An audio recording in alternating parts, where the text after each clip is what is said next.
People were more rescuable in the first pandemic. This has a higher mortality in the younger group than the first one did. Her heart rate. I did not realize that threat of death is inadequate to make people want to go have vaccines. We're here in a hospital in Little Rock, Arkansas, where the Delta variant has led to a surge in COVID cases. The ICU is full beyond capacity. There are people on ventilators who are in their 20s, and over 90% of the patients are unvaccinated. Arkansas has one of the lowest vaccination rates in the country. 4 months ago, the state legislature passed a ban on mask mandates. Now, with the spread of the Delta variant, hospitals here are being pushed to the brink.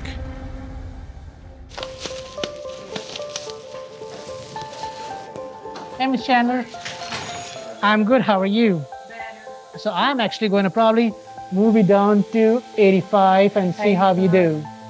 Once we're down to 60 or 70, then I'll probably decrease the flow a little bit, okay? But I would say do get vaccinated as soon as it's time, okay? Because that's the only way we're going to make this demon go away from our life, okay? What are you hearing from unvaccinated patients who end up here in the ICU? Well, only a few of them would actually believe they have COVID. You have to tell them every day. That Most this people is don't COVID. even believe they have COVID. There's a fair and they're number of here. people who don't believe they have COVID, and then we are lying to them. How do you overcome that denial? It's very hard to do. I mean, you educate them, but if they get too agitated, then they get more short of breath, then they require more support, and then they get intubated, which then leads to a longer hospital stay. So the hospital won't let us inside the patient's room, so we have to talk to them through the glass with this walkie-talkie. Hi, Ms. Chandler. How are you? Can you talk me through how you ended up here? I had come down with what I thought was just an allergy, and it progressed, and I had fever going. 7 days later, my lungs were covered in COVID pneumonia. When you cannot breathe and you can't get air, it is very scary. Did you get the vaccine? No, Have you talked to the doctors and nurses here about the vaccine? I have, and yes, they're explaining, but you have to be open to hear, and I wasn't, and I'm more open to listen now. Why did you agree to be interviewed? I'm living something I didn't believe. I'm living it. And people need to know that it is real. It is real. People are dying. They are dying. 18 months into the pandemic, doctors here say they have more COVID cases than ever, and new groups are being hit harder. 20% of this hospital's recent COVID patients have been pregnant women. Lindsay Smith didn't get the vaccine and tested positive when she came to the hospital to give birth. She's asymptomatic, but had to be separated from her newborn son. This is our son. He's in the NICU right now. It looks like he is sleeping. How is it to not be able to go and see your baby in person? This morning was pretty difficult because he's supposed to be with me, you know?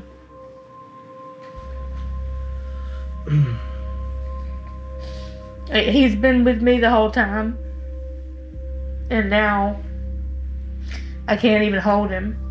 So that's definitely hard. I haven't got to meet my son yet. Does being here in this situation, not being able to see your baby in person, make you start to reconsider at all not wanting the vaccine? No. No, because even with getting the vaccine, you can still spread it. You can still get it. There simply aren't enough studies for it. What are you worried about? I don't know what's in it. You hear things, you know, like it's changing genetics, it's changing DNA and things like that. I don't know how true that is, but I also don't know how true the things that they are saying, the good things about it that they say. Does it frustrate you to have patients who refuse the vaccine and then end up here in the ICU? More disappointed in them because the information has been out there It's just like what media they're using will color their perceptions and the family members and their perceptions. I didn't think I would live through a time when vaccines would be so ridiculed. Have you had success at convincing either patients or their family members to get vaccinated? I would say 1/5 of the time.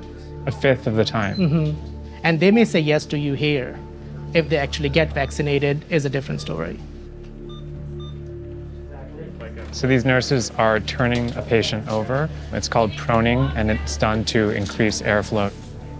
Healthcare workers are exhausted and frustrated, with no end in sight. Some nurses at this hospital have even walked off in the middle of their shifts.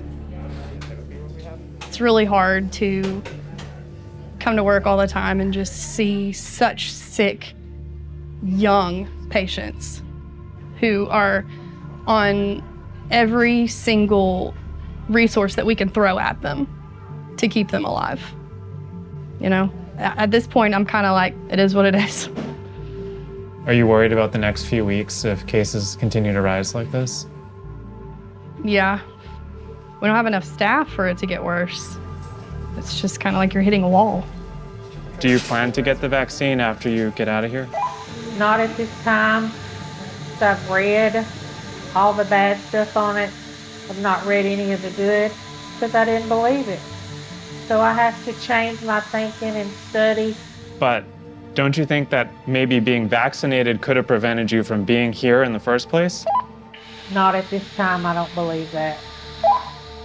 How are we going to get out of this if more people don't get vaccinated?